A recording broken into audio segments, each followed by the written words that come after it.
one of the things we're seeing, and particularly for people who do work with youth and prevention, these synthetic drugs that are coming out in the market that are just kind of quickly, the formulas are changing. Once one formula gets outlawed, here comes another formula. How can parents recognize that? Because they can say, oh, well, this isn't necessarily, it's not coke, it's not heroin, it's not crack. And how do you help parents identify and help their kids understand that the synthetic drugs are just as bad as the originals, I guess? With the synthetic, and that's one of the ones that I left off the list, K2, spice. It's innocent for the people that are from around here. There was a time that you could go on the strip at Myrtle Beach and just walk in the stores and they had them on display and you could just pick them up. The thing is with the dealers and the manufacturers, they put these things in nice little packages and they're marketing to the kids. So a parent may walk in and see a pack of something and think nothing of it. They may think it's some pop rocks.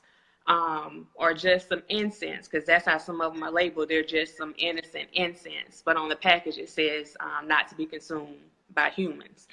So just really watching your kids, if they're on K2, if they're on spice, I promise you, if you pay attention to them, you will know that they are on something. You may not be able to identify exactly what they're on at that time, but you're on something. And the thing is with K2, it's not like the other drugs where their high lasts for a while. So if you don't catch them in that moment, you pretty much got like a 90-minute window. If you don't catch them in that moment, then you probably won't know that they're using something if you don't catch them in that particular moment. But you will start seeing changes with your kids. The biggest thing is just to talk to them and educate yourself, because they have new drugs coming out every day. And the K2 is one of the most dangerous because K2 is a man-made drug.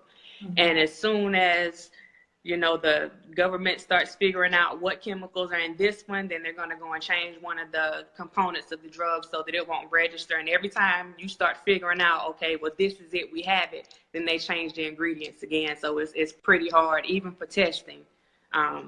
It's pretty hard.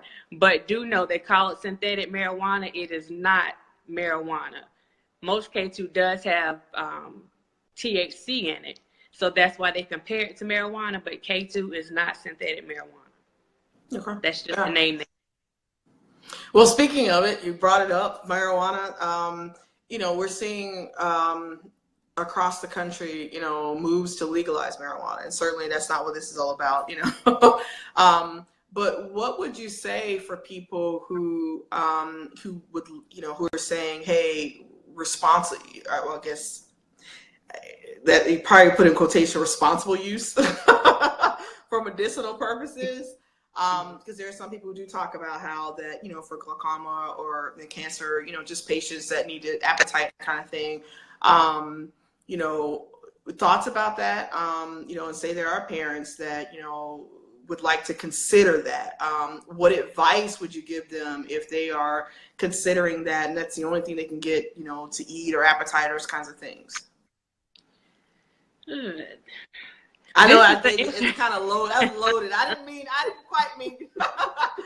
This one is. It's a little interesting to me because we have these conversations a lot. People have to understand that the type of marijuana that our grandparents, our parents, our aunties, our uncles, or whoever may have been smoking back in the day is not the same marijuana that we have now. There is a difference. So you may have been able to smoke that marijuana for 30 years and it never did anything to you that you know of. But now what's added to the marijuana, the chemicals are so different now that the average person, a young person, if you gave that medicinal marijuana to them, it would make them mad because it's not going to give them that same feeling. I do believe in some situations, especially in cancer and dealing with certain types of pain, that I have no problem with medicinal use. But the issue is with anything that you're using, you always have a tendency of someone abusing it.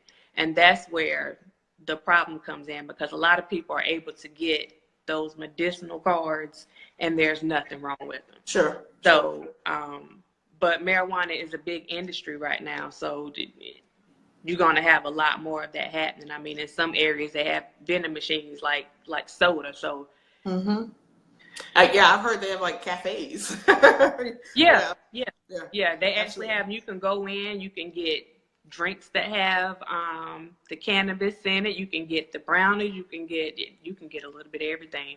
But you can go in like you're in a cigar shop.